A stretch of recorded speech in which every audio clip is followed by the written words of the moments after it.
Assalamualaikum warahmatullahi wabarakatuh.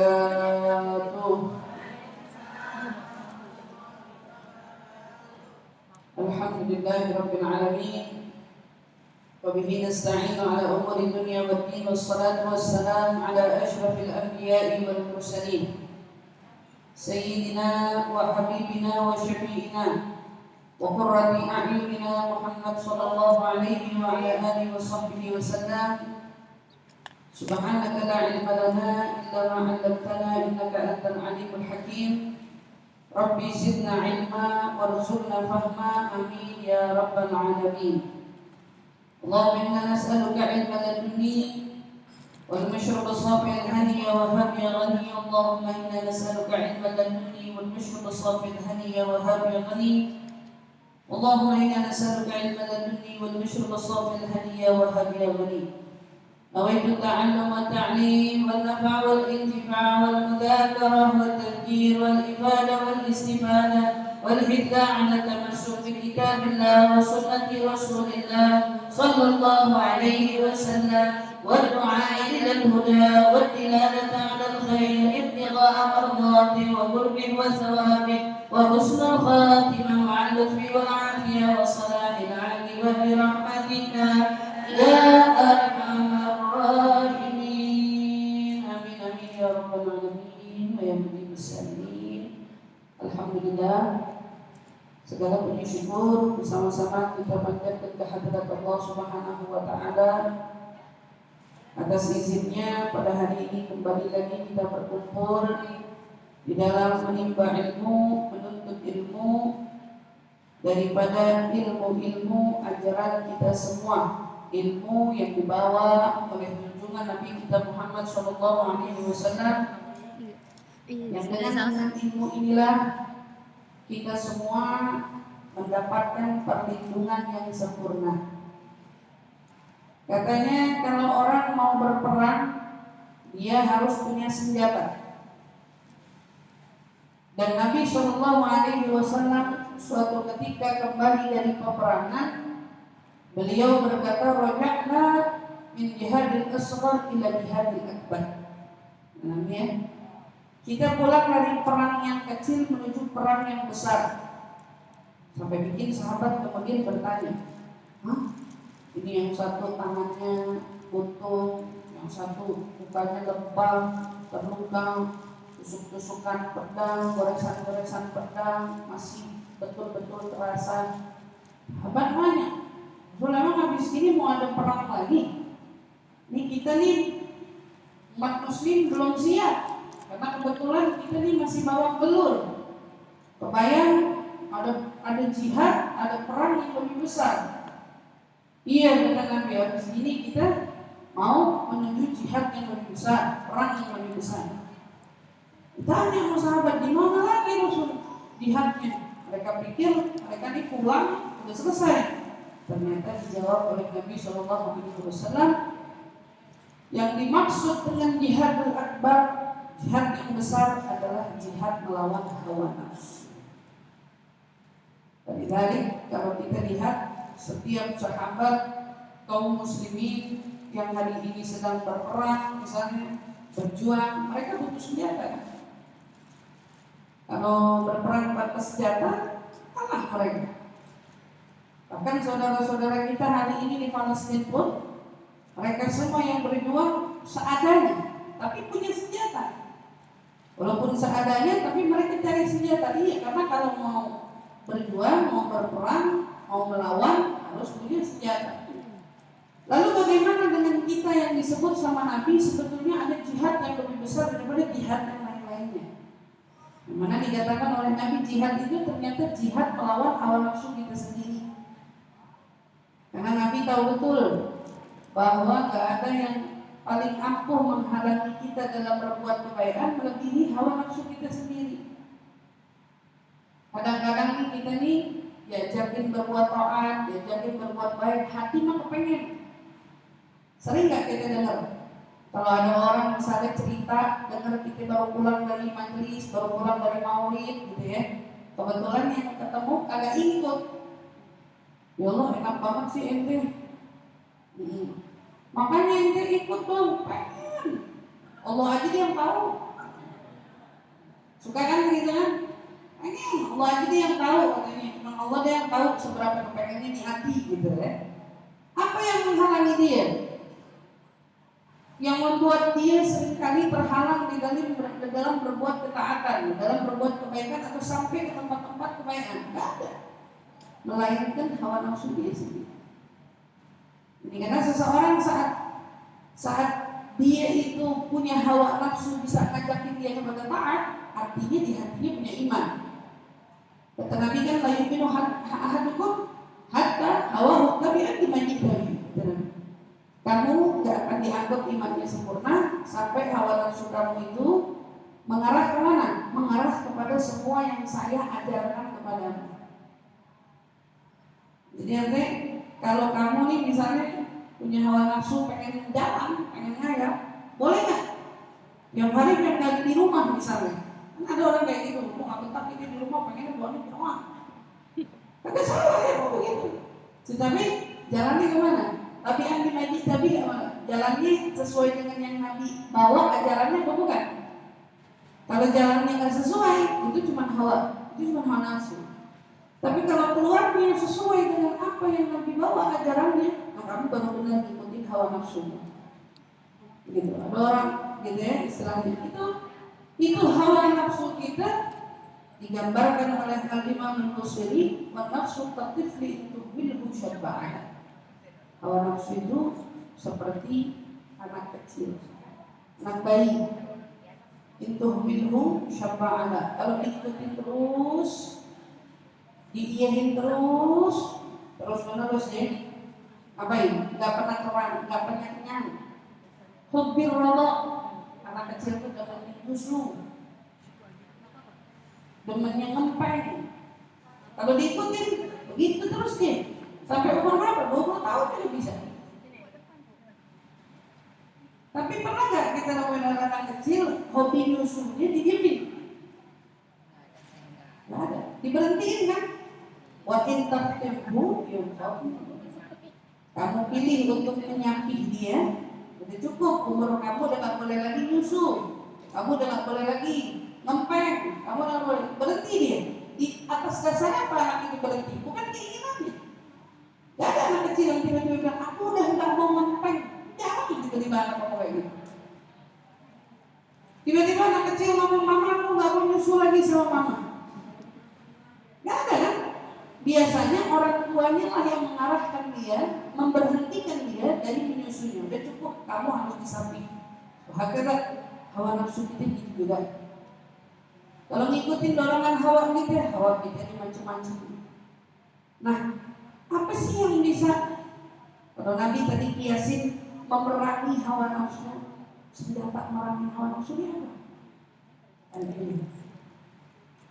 Dia adalah ilmu.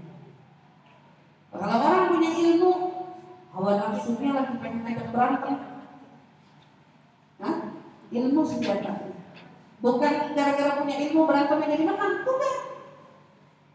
Tetapi ilmunya ngasih dia senjata. Oh, memang ente kalau berantem dapat apa? Ente kalau berantem hasilnya apa? Memang ente benar.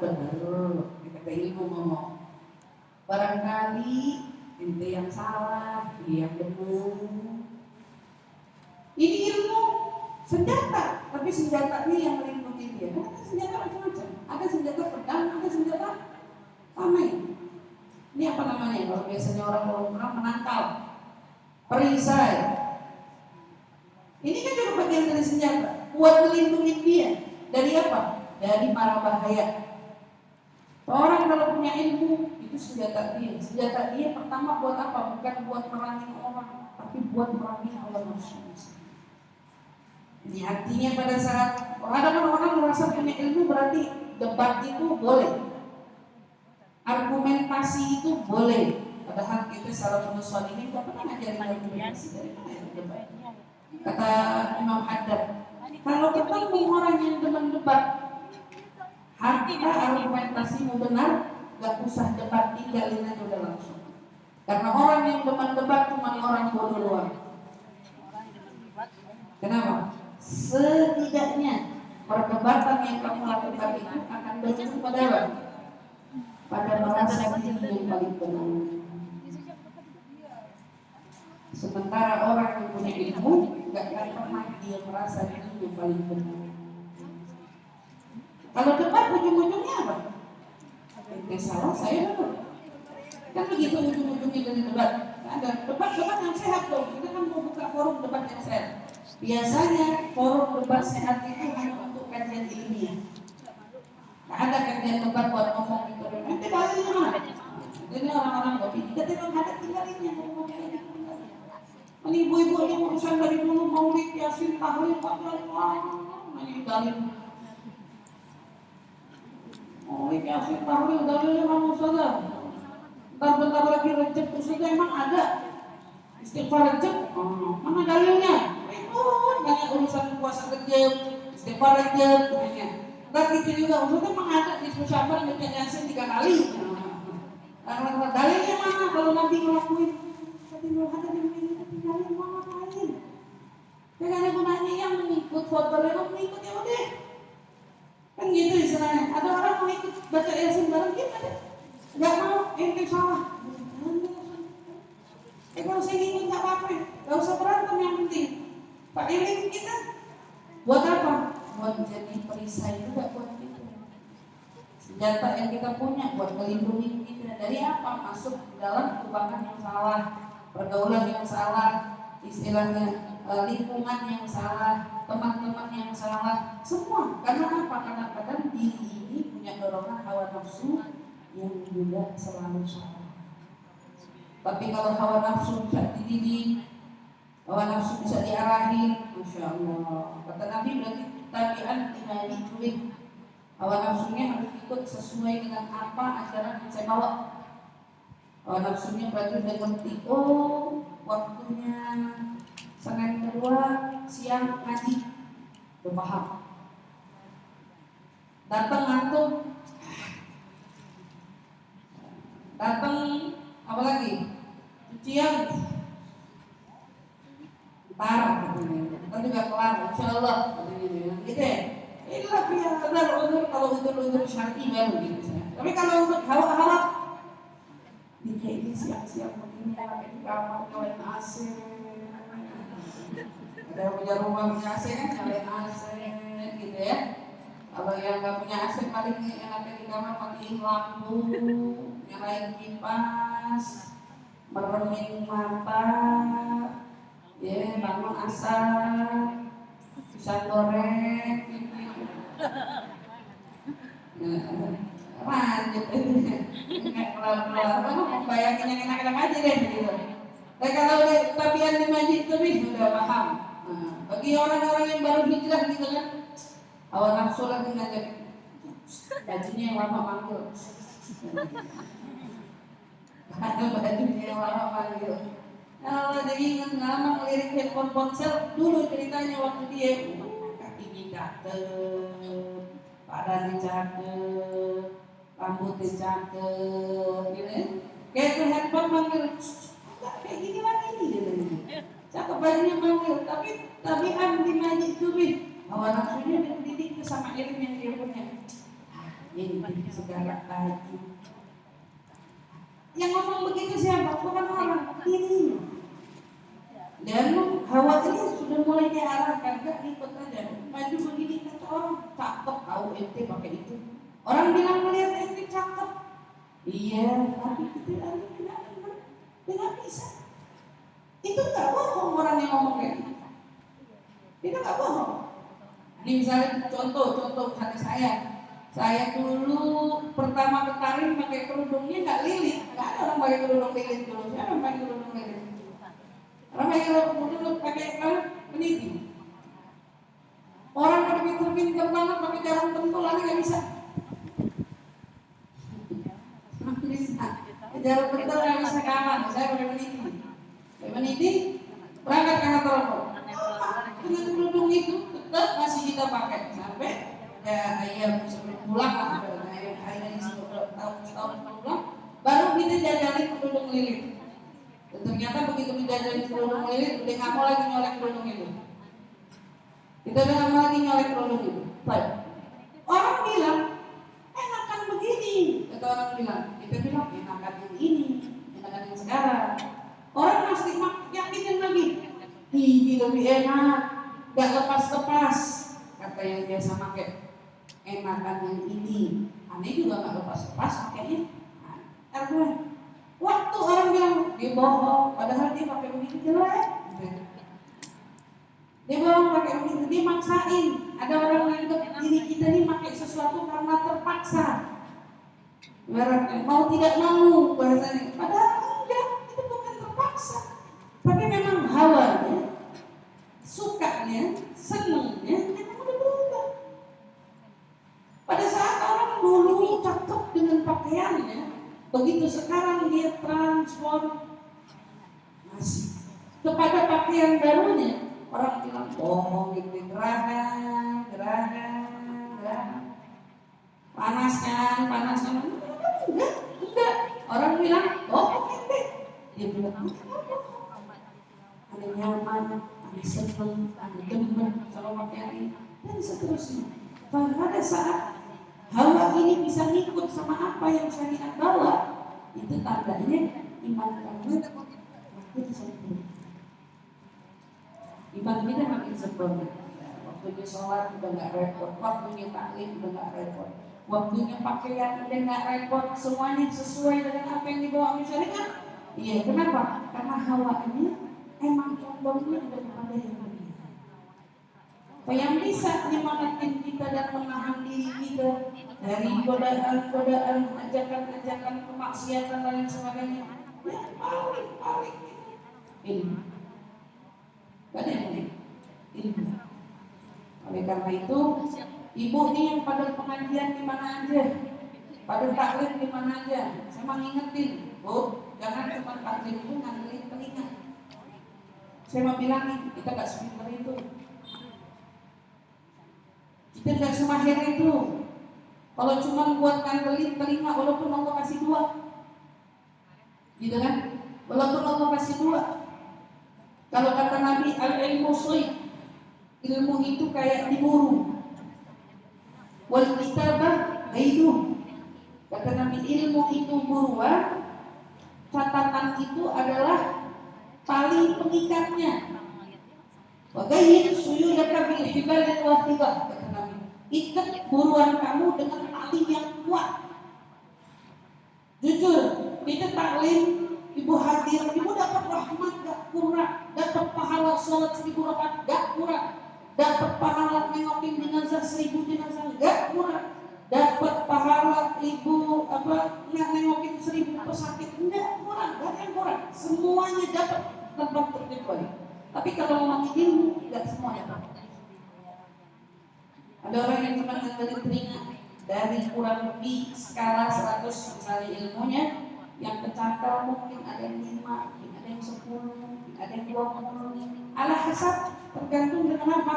Ya, tangkapan telinga. Lagi kalau dia nangkepnya bukan pakai telinga, nangkepnya pakai tulisan, pasti porsinya lebih banyak.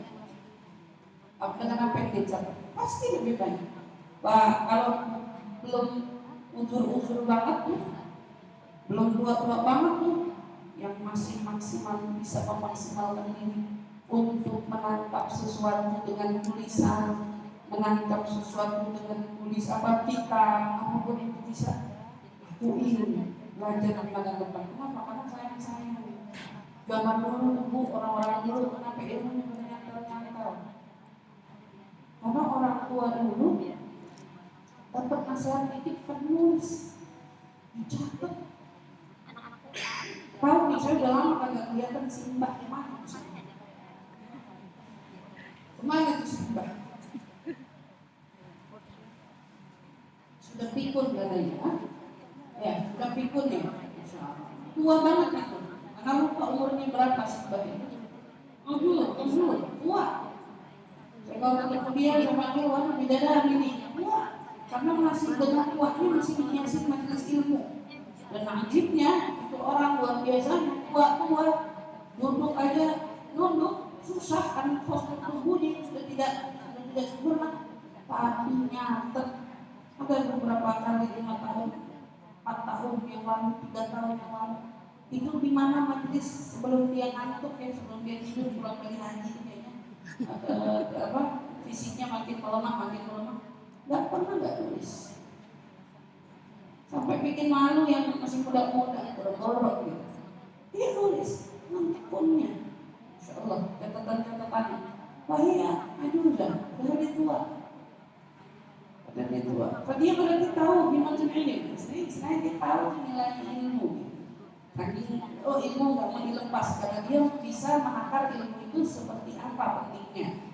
Nah, kalau kita semua kayak gitu, ibu makin hari bukan hanya yang tambah pahalanya, tetapi tambah juga ilmunya. Tambah ilmunya dapat apa? Tambah ilmunya dapat semakin tambah senjatanya. Senjata apa? Semakin berkurang dari apa? Dari godaan hawa nafsunya. Masya Allah, alhamdulillah.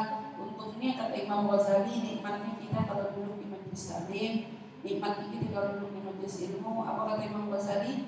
Imam Ghazali bilang kalau duduk di majelis ilmu itu setan sama dunia akan kamu ikut.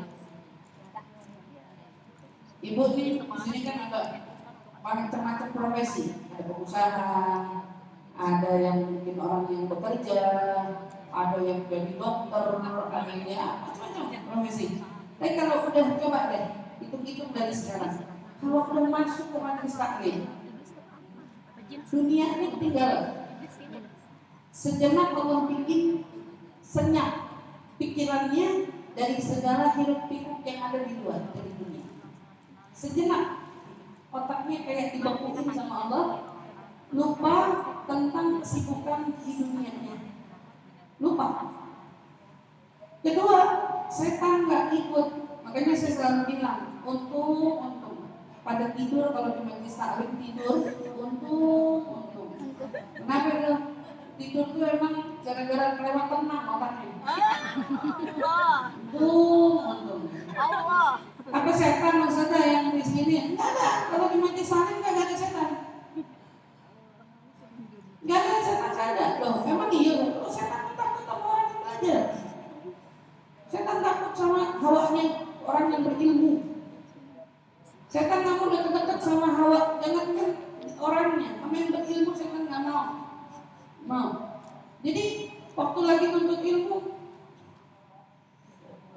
itu kelewat pules, ya, sampai saking tenangnya. Emang kan kalau satu majelis duduk berzikir menyebut nama Allah kan, apa kata Nabi SAW? Anzala alaihimus sakinah wa ghasyiyatuhumur rahmah. Katanya Allah turunin ketenangan, diliputin rahmat. Mana pada tenangnya masuk. Tenangnya turun, gelombangnya turun, gelombangnya turun. Apa ada yang pulas majelis baru bubar baru kelar, kaget dia. Dari tadi kan pulas banget tidurnya, nggak berasa. Alhamdulillah, kenapa? Ikut tuh, karena setan nggak ada.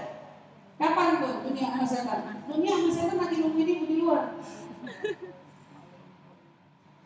Kata dunia sama setan, tebak. Dunia kesel, ngapain sih dia kesana? Kata dunia bilang, ngapain sih dia kesana?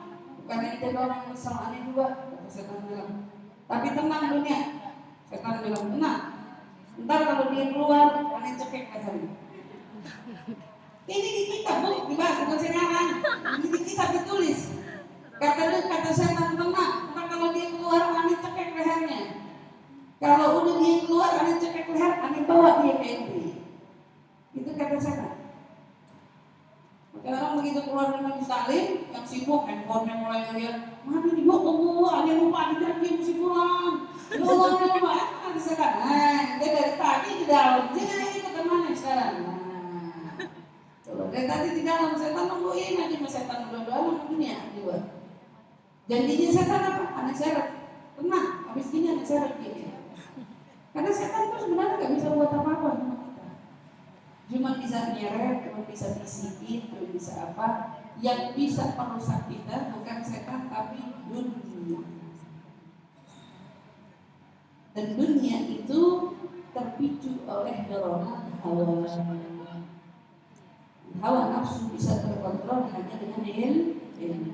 Maka insya Allah Allah selalu mengarahkan kita untuk majelis ilmu, majelis kebaikan, agar kita semua tertolak, terlindung dari seluruh keburukan di luar sana. Amin, amin ya rabbal alamin. Tapi ibu seperti yang saya sampaikan, insya Allah sebelum kita bahas nih pembahasan al-ham, sedikit menjawab beberapa pertanyaan yang datang. Mungkin saya nggak jawab semua, karena hanya menjawab aja. Insya Allah nanti yang tertinggal saya pikirin jawabnya dari mana gitu. Assalamualaikum warahmatullahi wabarakatuh. Saya ingin bertanya, apabila sujud lalu kening kita terhalang mukena, apakah harus diulang? Mari kita bahas dulu sujud di atas mukena apa hukumnya. Sholat sujud di atas mukena berarti sujudnya tidak sah. Apabila sujud tidak sah, maka sholatmu menjadi tidak sah. Gimana tuh Ustaz sujud di atas mukena? Udah lama pembahasannya dari Merok sebetulnya ya. Ada pembahasan lagi gimana malah di pengajian yang lain ya. Ibu pakai mukena, Allahu Akbar. Atau begitu sujud mukenanya ngembang, bum gitu ya. Terus sujud. Ibu kena, ibu sujud ya. Bagaimana hukumnya? Boleh kan? Apa alasannya nggak boleh? Karena mukena itu adalah sesuatu yang bergerak bareng sama gerakan tubuh. Dia ngikut sama kita. Kita berdiri, dia gerak. Kita duduk, dia gerak. Karena dia ngikut sama badan kita. Beda sama sejadah. Kalau sejadah dia di bawah. Dia kagak ngikut dengan gerakan kita. Maka kalau orang sholat sujud di atas kain yang badan itu mengikut dia, kain itu mengikut badannya dalam gerakannya, maka sujudnya artinya membuat tidak sah. Sujud nggak sah artinya sholat tidak sah. Jadi kalau pertanyaannya apakah harus diulang? Kalau udah tahu hukumnya jelas harus diulang. Makanya ibu hati-hati, saya selalu mengingatkan, biasanya mengembang ini terjadi karena mukenanya atas bawah. Nah, kalau mukena terusan itu jarang kembang bu. Mukena atas bawah itu kan memang karena terbuka, jadi begitu kita jatuh melayangkan tubuh ke bawah, angin itu di situ membawa mukena itu terhempas. Nah kadang orang nggak peka, kadang nggak cuma mukena, kadang kerudungnya. Apapun, baik itu mukena ataupun kain lainnya yang ikut sama kita, termasuk tisu. Misal ibu sholat, kebetulan nggak ada sejadah, ibu taruh tisu di depan untuk apa? Untuk alas sujud aja, biar dahinya nggak kotor. Di tengah-tengah ibu lagi sujud, tahu-tahu begitu duduk, ini ngikut, nempel. Kalau ibu lepas, urusannya selesai. Tapi kalau ibu yang nempel ini ibu bawa sujud lagi, jadi batal nggak kalau ibu lepas? Karena ibu nyempurnain. Tapi kalau ibu enggak, berarti ada yang salah sholatnya ini orang. Tadi sujudnya nggak benar. Paham ya? Tadi sujudnya nggak benar. Jadi apa tisu? Tisu ngikut sama gerakan kita. Sujudnya nggak benar. Kalau sholat sujudnya nggak benar, artinya sholatnya jadi nggak benar, nggak sah. Baik, kemudian apa hukumnya merayakan ultah dengan mengajak makan-makan teman atau keluarga? Bolehkah mengucapkan selamat ulang tahun dengan mendoakannya? Boleh. Hukumnya kembali kepada siapa alasan dibalik kami merayakannya.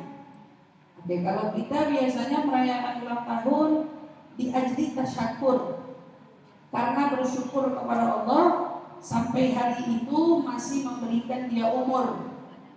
Bersyukur kepada Allah. Boleh nggak kita ngajak orang traktir makan keluarga? Boleh-boleh aja, nggak ada yang salah. Orang ngajakin keluarga teman makan kan ada pahalanya juga. Ngajak orang makan, ngasih orang makan, perut lapar dikenyangin sama kita, kan ada pahalanya. Terus ngucapin selamat ulang tahunnya gimana? Ya boleh lah. Nah, ngucapin selamat. Allah Subhanahu wa Ta'ala berapa kali gambarin kata selamat kepada hal-hal lain, bukan hanya tentang selamat itu masuk rumah, assalamualaikum, selamat, mabruk, alf mabruk, alik mabruk, milad mubarak, kata-kata begitu. Itu kata-kata doa bukan? Salahnya jadi di mana? Nggak ada salah. Boleh aja kita ucapin. Yang penting ucapin, niatin doa yang baik, doa yang baik-baik. Doain yang baik-baik, insya Allah dengan kita mendoakan yang baik-baik, Allah malaikat mengaminkan doa tersebut karena kita mendoakan orang lain. Ya itu jadi sebab mudah-mudahan kita punya apa? Kita punya diri jadi didoain kembali sama malaikat. Pak, ada nggak usah dalil kalau perayaan ulang tahun boleh? Karena Rasulullah itu secara tidak langsung juga merayakan ulang tahunnya. Dengan apa Rasulullah merayakan? Dengan puasa. Ada sahabat yang bertanya, Rasulullah kenapa senang puasa di hari Senin? Alasannya apa Rasul kau sering puasa di hari Senin? Jawaban Rasulullah, karena di hari Senin adalah hari di mana aku dilahirkan. Hari di mana aku dilahirkan. Rasulullah merayakan ulang tahun tiap hari Senin. Ibu tahu nggak hari apa lahirnya? Ibu lahirnya hari apa? Tahunya tanggal doang kan? Oh, Rasulullah tahunya hari. Aneh dilahirin hari Senin. Coba ibu mau bentar lihat kalender ya. Saya lahir hari apa jadi? Coba ingat-ingat. Hari ini setiap hari Rasulullah lahir. Di hari itu anak lahir. Hari Senin anak lahir. Apa jadi anak dia? Baik. Jadi begitu.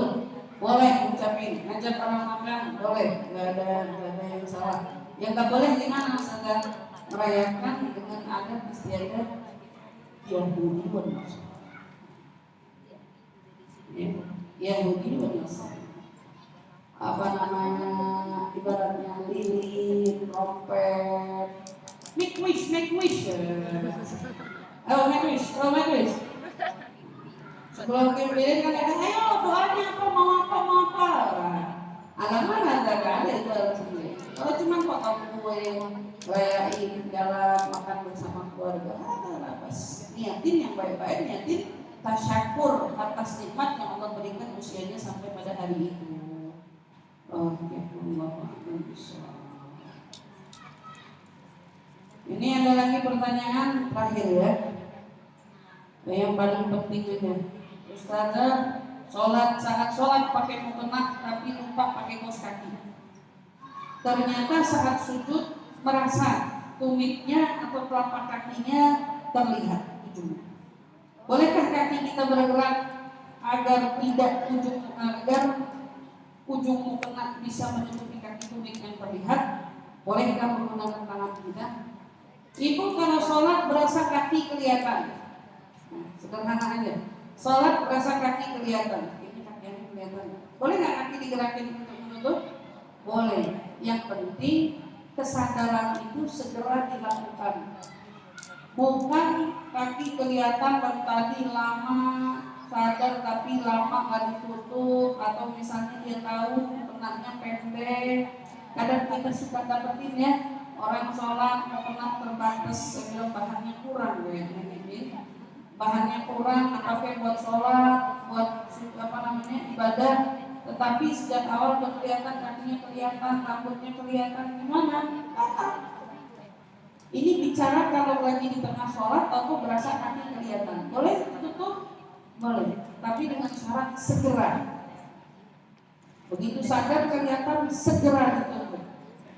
Sebagaimana sebagian ulama mengatakan kadar lamanya kaki boleh kelihatan tuh dari kesadaran sebanyak apa kadarnya, kadar ucapan subhanallah.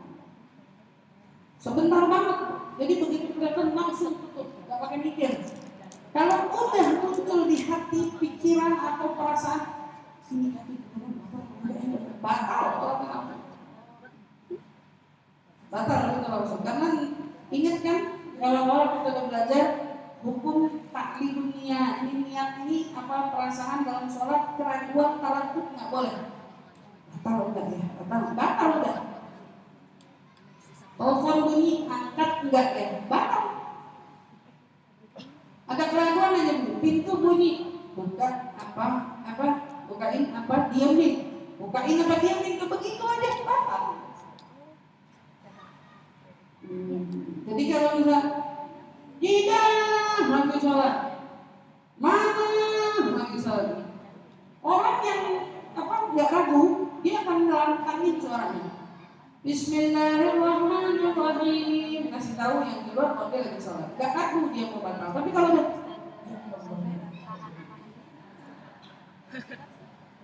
batal ya lo, langsung ya. Allah a'lam. Bisa.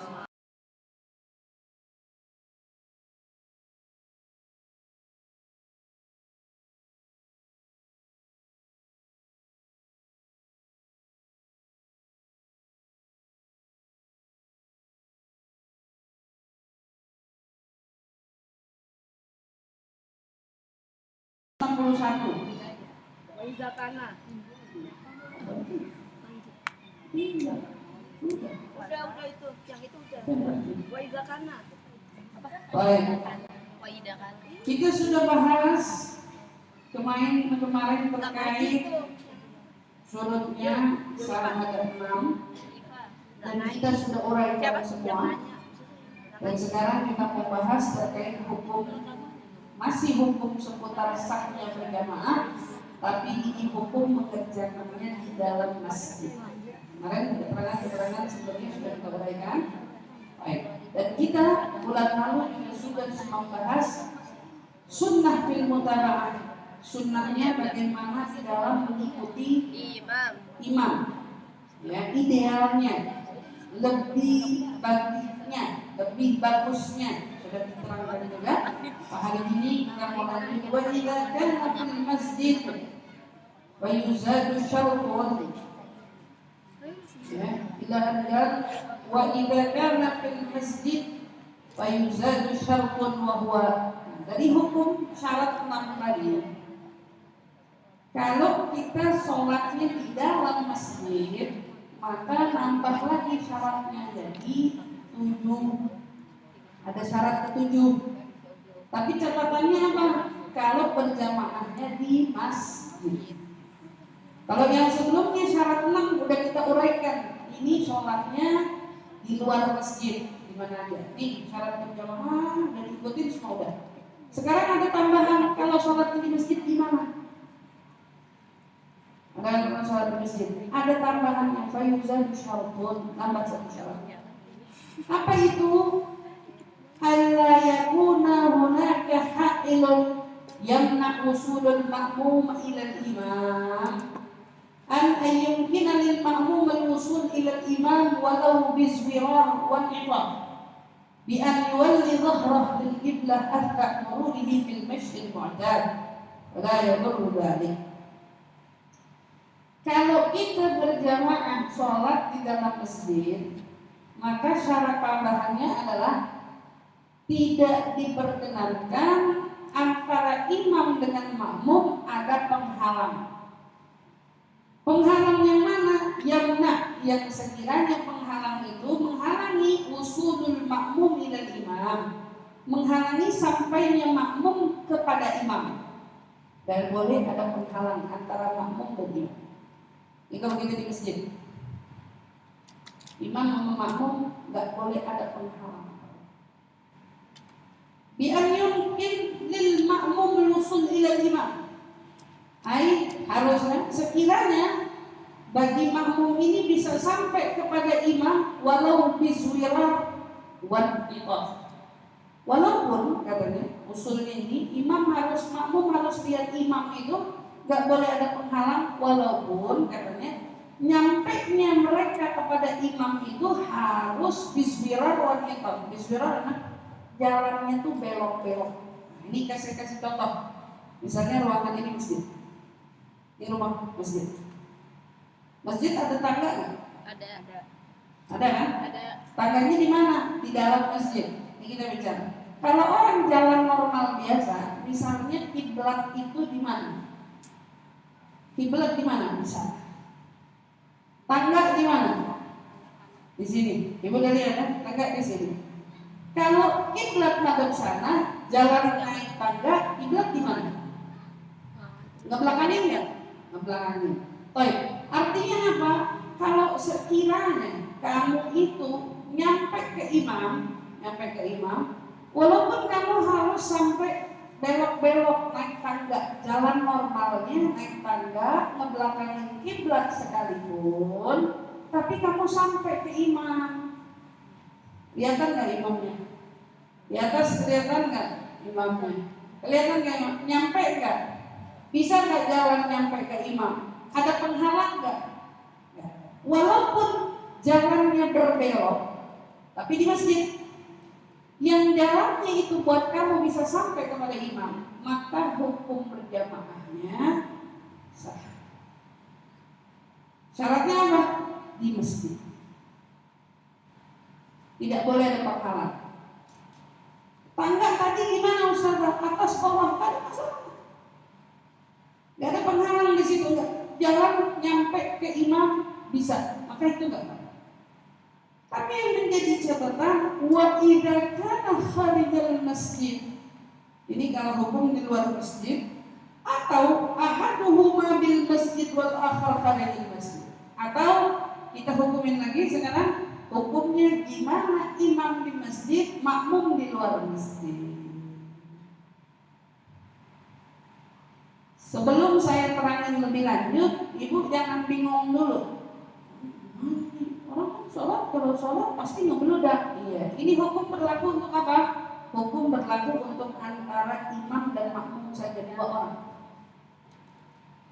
Ini berlaku, ini yang lagi dibahas nih, hukum sholat berdua dulu. Jangan ngomongin sholat ngebludak. Kalau sholat ngebludak nanti ada pembahasannya lebih jelas. Tapi kalau kita sholat di luar masjid, sama di rumah, ibaratnya, di rumah. Saya sholat sendirian di situ.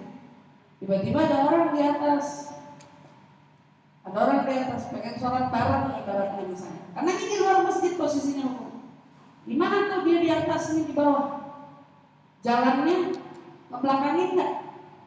To distract nggak kepada imam? Enggak, misalnya gitu. Enggak nyampe. Dia di atas itu, nggak mau. Jalannya tutup. Sah nggak berjamaah sama saya di sini? Enggak.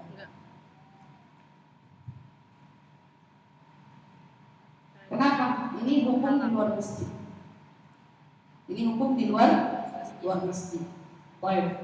Wa idza kana kharijal masjid wal akhar, atau ahaduhuma bil masjid wal akhar kharijal masjid, nambah lagi syaratnya. Dari tadi jadi 3. Tadi hukum yang di dalam masjid syaratnya nambah 1. Sekarang hukum yang di luar masjid syaratnya nambah 3. Udah connect? Tadi yang hukum di masjid, saya ulang ya, syaratnya nambah 1. Ini ibu bagi yang nggak connect, kalau saya terangin lagi dari awal, nggak khatam gitu. Kalau yang nggak ini boleh buka rekaman yang bulan lalu, atau boleh buka rekaman 2 bulan lalu, misalnya sebelum maulid, pembahasan tentang syarat sahnya berjamaah. Baik. Kalau di luar masjid atau salah satu di dalam, satu di luar, misalnya hukumnya gitu. Gimana nih hukumin nambah 3 syarat? Ada 3 syarat. Karena tadi ini sebenarnya ada pertanyaan nih tentang ustazah. Jadi sebenarnya sholat itu makmum sama imam posisinya jaraknya berapa sih? Dan ini pembahasan entar. Jadi ada yang bingung antara kita perempuan ustazah katanya di kampung kalau sholat perempuan tuh imamnya di depan. makmum di belakang kayak sholat laki-laki aja katanya. Tapi kok kita lihat ustazah sholat di sini jaraknya cuma sedikit antara imam dengan makmum. Gimana tuh yang sholat di kampung dengan jarak sah atau enggak? Ini jawabannya ada di sini. Jawabannya di sini. Nambah 3 syarat. Izadu salah satu syurut al-awwal. Syarat yang pertama, alla yakuna hunaka ha'il yamna'ur ru'yah. Kalau kita sholatnya di luar masjid atau antara imam dan makmumnya terpisah, jadi hukumnya gimana? Yang pertama, alla yakuna hunaka ha'il yamna'ur ru'yah. Tidak boleh ada penghalang antara imam dengan makmum, suatu penghalang yang menghalangi makmum melihat imam. Gak boleh ada yang menghalangi. Ya, nanti saya terangin. Gak boleh ada yang menghalangi makmum melihat imam. Artinya makmum harus melihat imam. Ini kalau di mana? Kalau antara imam sama makmum terpisah, imamnya di masjid, makmumnya di luar. Atau kamu sholat di mana? Di sini tadi saya bilang. Ada nggak yang halangin makmum melihat imam? Kalau ada yang halangin, nggak boleh. Tapi saya sholat di situ. Tahu si mbak mau ikutan sholat, tapi deg-degan malu. Dia sholatnya di mana? Di belakang. Dia di belakang. Ada jarak. Ada jarak sama saya. Boleh tadi. Tapi nggak ada penghalang antara dia sama saya. Dia lihat saya. Boleh nggak? Boleh. Gak ada penghalang. Dia lihat. Sebagian lagi mengatakan juga bukan cuma melihat, tetapi sekiranya bisa mendengar suara si imam. Nah, untungnya di zaman sekarang itu setiap masjid itu ada pengeras suara, gitu ya, ada pengeras suara. Jadi kita kayak Al-Hawi misalnya yang Ramadan tuh ya, waduh sampai ke depan PGC orang boleh sholat gitu. Itu gimana tuh saya bentar gitu yang kita bahas. Kelihatan nggak imamnya? Tapi ada apa? Sampai ada suara. Oh, Akbar. Kalau di haram kita di mana, imam di mana? Nggak kelihatannya, nggak kelihatan, nggak ada penghalang yang kira-kira. Atau ya, an yaral ma'mum al-imam atau yaral ma'muman akhar yaral imam. Jadi yang boleh, kita nggak boleh terhalang melihat imam atau ada makmum yang melihat imam. Kita nggak boleh putus. Jadi orang yang sholat di belakang-belakang makmum, yang belakangnya harus lihat lagi. Kalau sampai keputus, nah kalau sampai nggak kelihatan tuh keputus itu nggak sah. Tapi kalau masih ngelihat tuh, ini soft tuh orang yang pada sholat masih kelihatan, kedengeran, kata ulama sebagainya kedengeran, sah nggak sholatnya? Karena nggak ada penghalang lagi buat nyampein dia di antara batasan antara dia melihat imam. Lihat imam. Wasan syarat yang kedua. An yumkinul wusul lil imam biduni iswirar wal iqaf. Walau kana hunaka ha'il yamna usul mutlaqan atau yumkinul wusul walakin biswirar wal iqaf fala tasihhul jamaah. Syarat yang kedua, hendaknya seorang makmum ini harus bisa sampai kepada imam bidun, ini tanpa. Kalau tadi di dalam masjid boleh nggak jalan membelakangi, belok-belok badannya, boleh kan? Tapi kalau udah di luar masjid, nah belok-belok ini nggak berlaku. Belok-belok ini nggak boleh. Jadi dia harus sampai kepada imam biduni suwira wan iqam. Suwira wan iqam ini adalah belok-belok. Ngomongnya gampang aja, belok-belok. Jadi walaupun di sana ada ha'il yang na'usul mutlaqan, seandainya di sana ada pembatas yang menghalangi seorang makmum bisa sampai kepada imam, atau bisa sampai tapi dia harus belok-belok, belok-belok, maka gimana hukumnya? Fala tasihhul jamaah tidak sah. Sholat berjamaah dengan seperti itu kagak sah. Kenapa? Karena harus belok harus belok-belok. Nah, di sini ada beberapa ibaratnya beberapa contoh. Kasih contoh sedikit. Ada beberapa contoh gambar. Yang pertama sah, yang kedua ada sah. Ini contoh dalam masjid. Ini contoh di masjid, dalam masjid. Saya kasih gambar. Ini masjid. Di dalam masjid biasanya ada apa? Ada pintu terbuka, ada teras, biasanya gitu kan dalam masjid ya. Ini area masjid. Itu imam itu tadi itu. Makmum di samping situ. Ada penghalang nggak? Ada penghalang nggak dari imam sana?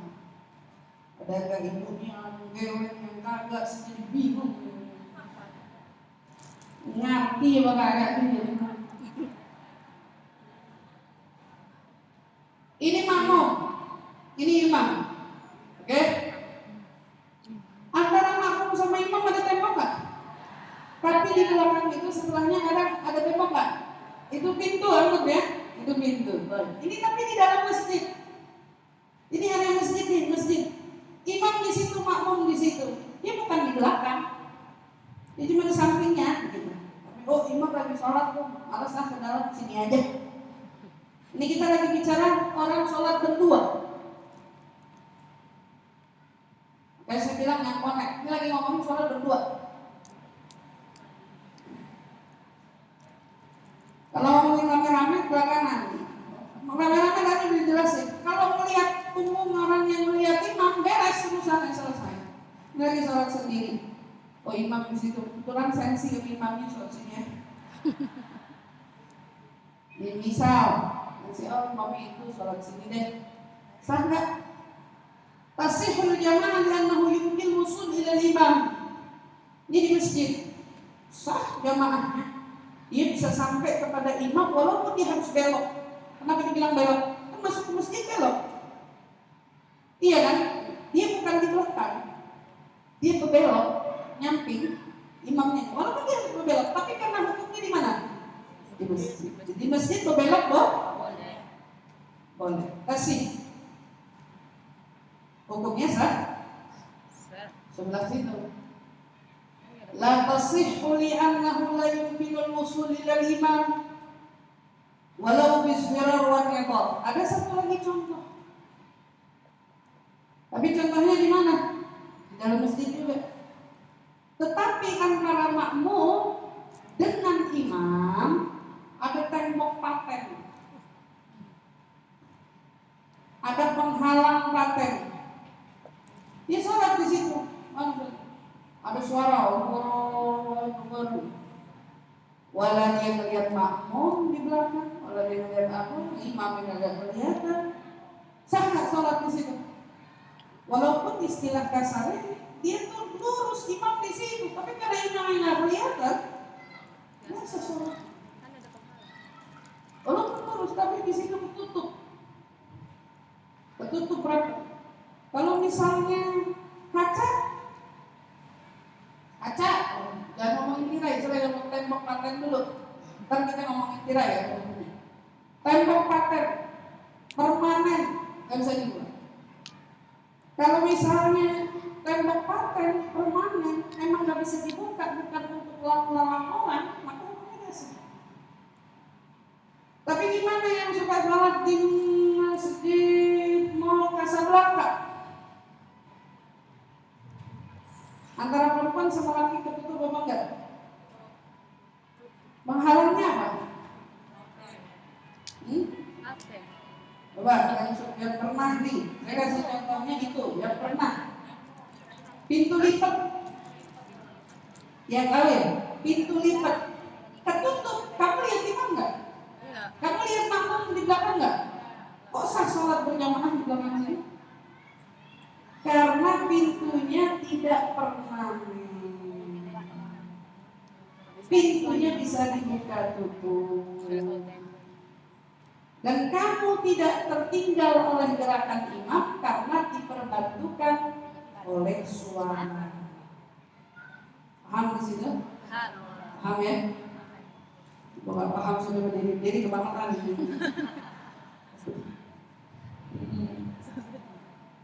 Ya, pakai TV nggak boleh. Ini kita lagi ngomongin mekanismenya dulu. Punya ngomongin pakai TV sudah main kelihatan kan nggak? Jadi pertanyaan tadi aja pakai kaca, kalau kacanya permanen malah kelihatan. Kaca apa itu namanya? Kaca apa namanya dia? Kaca transparan tapi namanya apa tuh kaca? Ya begitulah kaca pokoknya ditutup full paten. Kalau ini jendela ini bisa di-sliding. Ini kaca tanam permanen, bukan kaca fungsi dibuka tutup. Gak bisa, gak sah. Itu syarat yang apa? Syarat yang kedua. Walaupun hakikatnya kalau kita lihat balik lagi ke gambar itu. Walaupun kalau kamu lihat ini kita jalan tuh bisa berbelok-belok, ini kan masih di masjid. Itu berbelok bisa. Berbelok itu imam. Cuma kamu sholatnya tertutup di area tertutup tadi sama tembok yang digambar itu. Ya, tertutup sama tembok tadi, itu hukumnya nggak sah. Karena ada sesuatu yang permanen yang menghalangi antara kamu dengan imam. Paham? Wathalithu. Nah, ini yang ketiga. Alla yazida ma bainahuma ala thalathami'ati dirham. Jarak antara kamu sama imam itu tidak lebih dari 300 hasta. Berapa 300 hasta? Itu kurang lebih 150 meter. Jadi kalau kamu berjamaah nih sama imam, tadi kan saya kasih contoh. Kalau saya sholat di sini, ada yang mengikut di belakang, segitu jaraknya, ada nggak 150 meter ini? Kalau nggak ada 150 meter, boleh nggak berarti dia berjamaah? Tapi kalau lebih 150 meter, walaupun dia ngelihat loh, nggak sah. Dari sholat ada yang tiba-tiba misalnya kalau kiblatnya madhab sini, saya sholat di sini nih, yang di taman tuh lihat tuh, saudara di sholat cepetan, mau wabar ikut, tapi di sana tuh jaraknya 150 meter, nggak sah sholat. Batas jaraknya itu tidak lebih dari 300 hasta. Ini bicara kalau antara kamu dengan imam. Ini antara imam sama makmum itu sholat tapi kalau di dalam masjid gimana? Kalau udah ada masjid luasnya 1000 meter. Masjid luasnya 1000 meter. Imam sholat ujung sana, makmum sholat ini di bawah. Kakinya sakit nggak kuat nyamper ke sana. Dia sholat di ujung. Di belakang jaraknya ternyata diukur-ukur 200 meter. Dari jarak antara ini 200 meter misal panjang 200 meter. Itu gimana tuh hukumnya? Fala tadurru ziyadah ala 300 dirham. Kalau di mana? Di dalam masjid mau lebih lagi dari 300 hasta, nggak ada urusan antara kamu sama imam. Tapi perkaranya kalau di luar masjid fatadhur, maka itu nggak boleh. Misalnya ada orang sholat berjamaah sama siapa? Sama jamaahnya di masjid Al-Hawi. Hawi lagi sholat tarawih, Ramadan tuh kayak biasa malam 21 ya, malam berapa? Malam 23 umur. Atau ada orang di ujung hampir Kalibata tuh. Dia melihat dari ujung, aku sholat jamaah di situ, aneh nggak ke situ deh macet karena sholat di sini aja. Berapa jarak dia melihat makmum yang terakhir itu? Kalau jarak dia melihat makmum yang terakhir itu lebih dari 150 meter, maka sholatnya nggak sah. Tapi kalau jarak 50 meter, aneh lihat tuh, aneh sholat di sini aja di toko aneh. Sah apa enggak? Sah. Paham? Paham insya Allah. ibu-ibu nggak nyambung benar karena nggak tahu karena pelajaran yang lain. Tapi insya Allah kurang lebih nangkep ya. Amin. Ini perkara sholat berjamaah nih. Kemudian jika kana ahaduhuma dakhil al-masjid wal akhar kharijah, maka ra'aytu ziyada ala 300 dhira' wa tuhsabu al-masafah huna min akhir al-masjid la min akhir saf al-masjid.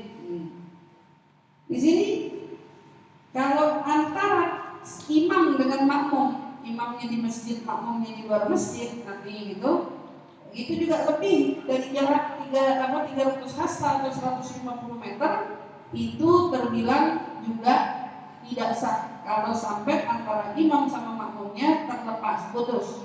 Walaupun imamnya di masjid, makmumnya di luar, nggak sah. Nah, ibaratnya gitu. Dan di sini kalau kamu mau ngitung masafah, menghitung jarak, kalau masjid, dari masjid jaraknya dilihatnya dari mana? Kalau masjid jarak dilihat dari ujung bangunan masjid. Ujung bangunan, bukan dalam ujung bangunan masjid mana? Oh, ini bangunan masjid ini tembok ujungnya di sini nih, tembok belakangnya di sini nih, maka jarak 150 meter dari batas tembok itu. Baru dibilang putus. Gitu. Baru dibilang bukan dari akhir shaf. Jadi misalnya di masjid ada yang lagi sholat nih, sholatnya berapa? Ada 5 baris, ada 5 shaf. Dihitung shaf terakhir atau bangunan masjid, hitungannya bangunan masjid. Ini kenapa orang dulu ya nyari rumah dekat masjid. Tidak jadi paham, biar nggak ketinggalan berjamaahnya. Kalau orang dulu paham. Nah ini kalau kita tarik, oh gimana tuh kalau yang di Masjidil Haram? Coba ibu-ibu bikin di Masjidil Haram, antara masjid sama orang yang pada sholat di toko-tokonya, jaraknya berapa tuh? Gitu kan? Bagaimana? Nah makanya kenapa mereka bisa sholat, kenapa mereka bisa ngikut itu tadi? Karena mereka melihat makmum yang melihat makmum yang depannya, makmum lagi melihat terus nyambung sampai pada imam, begitu. Nah, contoh yang kedua, ini begini nih. La tasihul jamaah di anna al-ma'mum la yara al-imam wa la yara al-ma'mum yara al-imam. Sekarang gimana nih orang yang sholat, contohnya di dalam masjid juga, tapi hukum sholatnya kagak sah, berjamaahnya jadi tidak sah. Alasan nggak sahnya kenapa? Gara-gara imam sholat di situ, makmum sholat di sini. Dia nggak sahnya kenapa?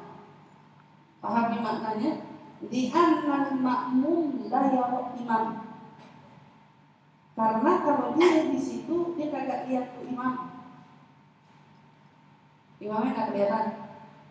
Atau dia juga kagak melihat orang yang lihat imam. Nggak lihat, putus, makanya jadi nggak sah. Yang sama sebelahan imam, la tasihul jamaah li'annahu la yumkinu al-wusul ila al-imam wala bizbirar wa bila bizbirar wa iqaf. Kalau ini hukumnya gimana? Dia tidak sah berjamaahnya karena ini orang sholatnya di luar masjid. Yang imam sholatnya di dalam masjid. Baik. Ini orang sholat di luar masjid, imam sholat, sah nggak berjamaahnya? Kenapa sebab nggak sahnya? Karena dia nggak bisa nyampe kepada imam kecuali dia harus belok-belok badannya. Karena dia di luar area masjid, maka dia tidak sah. Lihat bedanya yang sholat di dalam masjid. Kalau di dalam masjid jadi sah, walaupun berbelok-belok, begitu karena area di dalam bangunan. Tapi kalau yang di luar, gara-gara dia di luar, dia jadi tidak sah. Lantaran apa? Lantaran untuk sampai kepada imam, dia harus berbelok. Nah, ibu-ibu berkenaan dengan hukumnya di Masjidil Haram. Gak nemuin orang di Masjidil Haram sholat di hotel. Iya tidak? Nah, kalau kamu bicara hukum Imam Syafi'i sah atau tidak?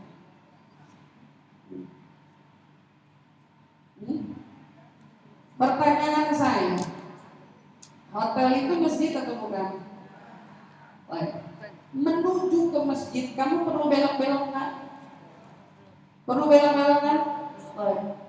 Kira-kira yang sholat di dalam itu, yang di dalam masjid itu, yang di dalam hotel itu, yang di dalam musola hotel, istilahnya gitu, ngelihat nggak punggungnya orang yang terus berlanjut sampai ngelihat punggungnya orang yang sholat di situ? Maka kalau kamu hukumin dengan hukumnya mazhab Syafi'i, nggak sah. Lalu mereka itu gimana Ustazah, kok mereka memfatwakan boleh? Karena mereka di sana menganut mazhab Imam Abu Hanifah. Jadi kalau ada dari ibu yang mau melakukan itu di Masjidil Haram, ibu perlu sebelumnya mentaklid niat. Taklid apa? Saya mengikut mazhab Imam Abu Hanifah dalam hukum ini. Niatin dalam hatinya. Karena sebetulnya kalau bicara ini udah diterangin tadi sah apa enggak? Masa kalau Imam Syafi'i nggak sah? Ala Imam Abu Hanifah boleh. Imam Abu Hanifah tolak ukurnya dari mana? Sama cukup pendengaran aja. Habib Umar bin Habib juga mentaklid mazhab Imam Abu Hanifah di dalam salah satu ibadah, di dalam hukum. Contohnya gimana? Kalau Ramadan, kita kalau taraweh di Darul Zahra itu berjamaahnya sama Habib Umar. Padahal posisinya jarak antara Darul Zahra dengan Darul Zahra jauh. Lebih 150 meter lebih. Hukum satu itu udah jauh. Terus kita nggak lihat makmum wala imam, boro-boro imam, makmum yang sholat nyambung juga kagak. Kita tidak usah sendiri, tapi kita berjamaahnya pakai radio. Itu hukum cuma diperizinkan sama Habib Umar di Darul Zahra saja. Kalau Ramadan, yang di rumah-rumah ditalim nggak bisa, nggak ada. Tapi Habib Umar memberikan fatwa itu untuk yang sholat di Darul Zahra. Yang sholat di Darul Zahra bisa ikut. Nah, kita berjamaah sama Habib Umar di tarawih aja. Kalau sholat wajib kagak. Nah, itu Habib Umar ngambil fatwa dari mana? Imam Abu Hanifah. Beliau mentaklid dari fatwa Imam Abu Hanifah. Jadi ibu belajarnya biar paham aja, biar tahu. Oh gitu. Besok kalau ziarah, misalnya lagi pergi umroh, datang di haram, nah gimana hukumnya? Boleh nggak? Oh Ustaz, saya katanya kan kalau sholat di Masjidil Haram itu dapat sholat pahalanya berapa? 100.000. Kita mau sholat di hotel, sayang nah. Nah, saya kasih tahu lagi sama ibu. Kalau untuk sholat di Masjidil Haram itu kadar pahalanya bukan untuk di masjid, tapi untuk di tanah haram. Hotel itu tanah haram bukan? Jadi kalau ibu sholat di hotel tuh, istilahnya sholat di hotel, ibu yang sholat di hotel itu, walaupun ibu tidak memaksakan diri masuk ke dalam, dapat nggak pahala? Dapat pahalanya tetap 100.000, saudara. Tetap dapat 100.000. Bedanya apa? Bedanya itu cuma afdaliyat dukhulul masjid. Ada keutamaan masuk ke dalam masjid wal i'tikaf fil masjid, berbeda dengan orang yang di hotel-hotel gak ada i'tikaf. Tapi kalau bicara tentang pahala sholat, dapat nggak ada yang kurang. Nah ini saya himbau suka kepada yang tua-tua. Kalau misalnya tua-tua, kadang-kadang saya suka tega, ya Allah sama umroh ya. anak-anak umroh ya Allah baru ini, karena diarahkan untuk ayo kapan lagi saya ngomong di sini. Pulang dari umroh itu kaki bengkaknya seminggu gitu, tidurnya mogok gitu. Jadi kadang-kadang kenapa saya perhatikan banyak anak-anak yang muda-muda taubatan nasuhah diajak pergi umroh, karena kadang-kadang arahan di dalam edukasi hukum seputar fikihnya di dalam ibadah umroh mereka nggak dapat porsi yang cukup. Akhirnya apa? Ya itu tadi saya bilang, ibadahnya ketahuan, nanti-nantian, ibadahnya diporsir, ibadahnya diamat, sampai kayaknya yang namanya nikmat ibadah itu nggak ada. Karena kalau saya orangnya kalau ibadah senangnya yang enak gitu, makan aja nyari yang enak, pas ibadah nyari yang capek. Itu heran kan? Kita makan cari yang enak, ibadah juga cari yang nikmat. Ibadah cari yang nikmat, duduk tumak nina, kadang-kadang apa itu desok-desok sampai kadang-kadang saya ini orang-orang yang pada mencium Hajar Aswad itu yang sampai berjuang-juang, disipur, kesentuh, yang bukan mahram dan lain sebagainya. Bagus bu pahalanya. Tapi kalau ibu tanya, perempuannya itu hanya dengan memandang lalu menanamkan hati, ngucapin salam sama Hajar Aswad itu cukup apa kagak? Lebih dari cukup. Lebih dari cukup. Nggak perlu sampai maksa-maksain gitu. Nah, yang semacam ini malah kadang-kadang yang disediakan justru menjadi nilai lebih.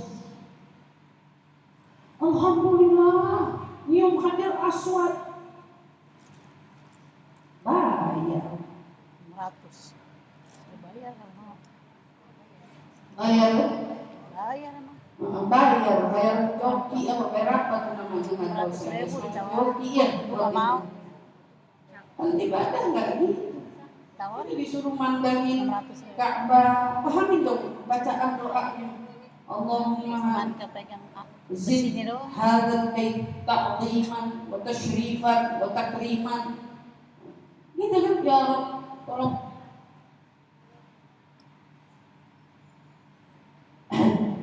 ya Allah, tambahkan keagungan, kemuliaan, kewibawaan kepada rumahmu ini ya Allah. Memang benar kita begitu melihat Ka'bah itu ya Allah agungnya bukan main. Kita kayaknya kecil nggak berarti apa-apa gitu kita menghadap Ka'bah ya.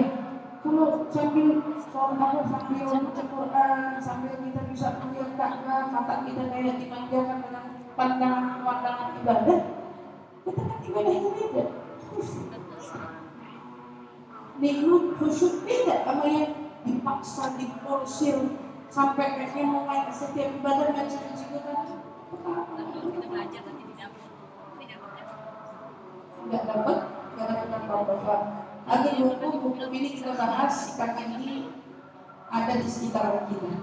Banyak dari kita yang nggak paham terkait jamaah, maka begitu juga terkait antara posisi makmum dengan imam sudah cukup jelas. Yang penting imam itu lebih depan dari kita. Ada yang mau melakukan seperti laki misalnya di beberapa perkampungan, mungkin karena bentuk tidak pahamnya dia tentang yang idealnya perempuan itu berjamaah seperti apa. Kalau yang ditanya sah atau tidak sah, gak ada yang salah. Tapi kalau kamu tanya sunnahnya perempuan gimana, idealnya gimana, perempuan sama laki-laki itu idealnya ya selalu dibedakan. Contohnya gerakan sholat, perempuan kakinya rapat, laki sedikit renggang, kan gitu. Pada saat takbir, laki dilebarkan, perempuan dikecilkan, perempuan dihimpitkan sedikit.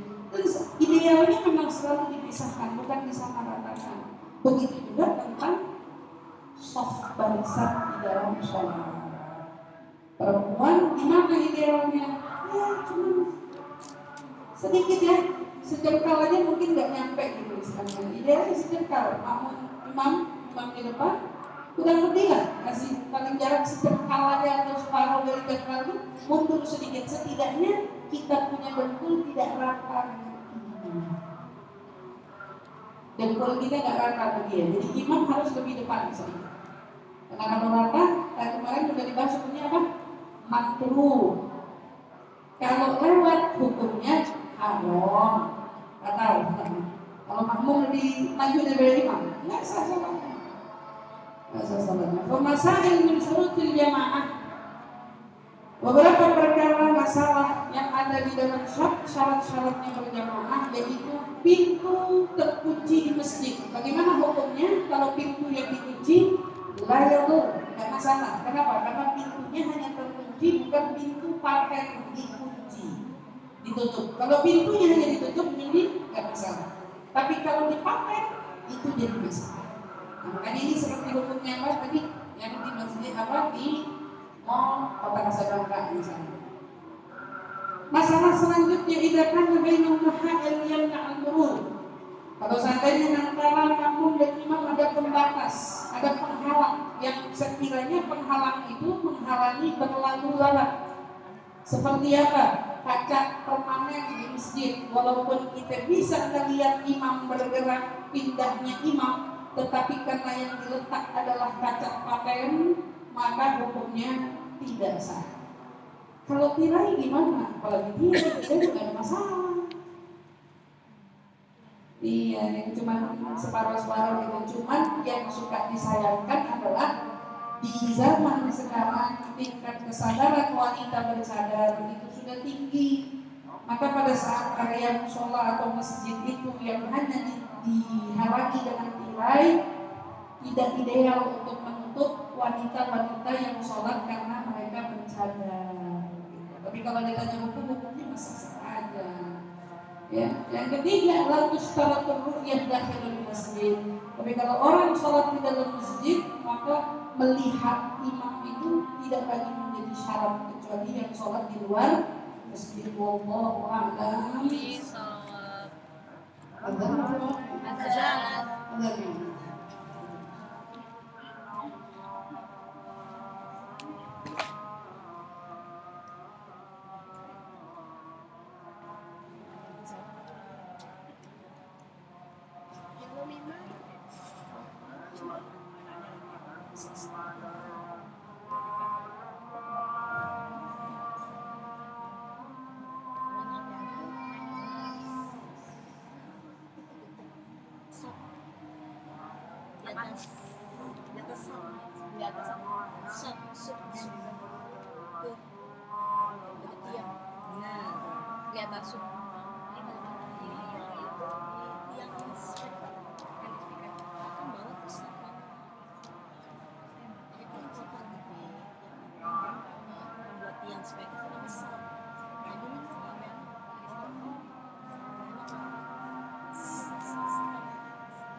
اللهم رب هذه دعوة التامة والصلاة الدائمة آت سيدنا محمد الوسيلة والفضيلة والشرف والدرجة العالية الرفيعة وابعثه المقام المحمود الذي وعده إنك لا تخلف الميعاد يا أرحم الراحمين. رب اغفر لي ولوالدي رب اغفر لي ولوالدي رب اغفر لي ولوالدي رب اغفر لي ولوالدي رب اغفر لي ولوالدي وارحمهما كما ربياني صغيرا. وصلى الله على سيدنا محمد وعلى آله وصحبه وسلم والحمد لله رب Amin amin ya rabbal alamin. Insyaallah apa yang kita pelajari hari ini bermanfaat khususnya untuk saya pribadi dan juga tentu untuk semua yang hadir. Insya Allah ibu-ibu bagi yang mau mengajukan pertanyaan, berikan pertanyaan kepada panitia. Insya Allah pertanyaan akan dijawab pada pertemuan kita di bulan mendatang. Insya Allah. Mudah-mudahan Allah SWT berikan kepada kita ilmu yang bermanfaat di dunia wa dunia wal akhirah. Amin amin ya rabbal alamin. Mari kita bacakan surat Al-Fatihah, sama-sama kita niatkan untuk yang meninggal dunia, yaitu